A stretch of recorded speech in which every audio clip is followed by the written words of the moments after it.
দেখো বন্ধুরা, আজকে পাশের ঘরে তারা একাদশী করছে কালকে। আজকে তারা বুক লাগাইছে, দেখো এই যে বুক লাগাইছে, অন্য বুক লাগাইছে তারা। দেখো বুক দেখলে ভালো, দেখা ভালো, বুক দেখলে দুর্বুক কাটে। তারপরে ওই যে বুক লাগাইছে, খুব ভালো লাগছে। তারা বুক লাগাইছে যে এই যে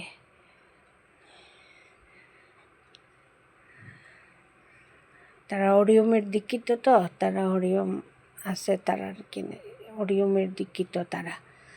তোমরা যদি ভালো লাগে লাইক কমেন্ট শেয়ার কইরা দিও, ভালো লাগলে। ধন্যবাদ, ভালো থাকো। যারা ফেসবুক থেকে দেখো একটু ফলো কইরো, শেয়ার কইরো, লাইক কইরো। আর যারা ইউটিউব থেকে দেখো তারা লাইক শেয়ার সাবস্ক্রাইব কইরা দিও। ধন্যবাদ, ভালো থাকো। বুক দেখলে দুর্বুক কাটে।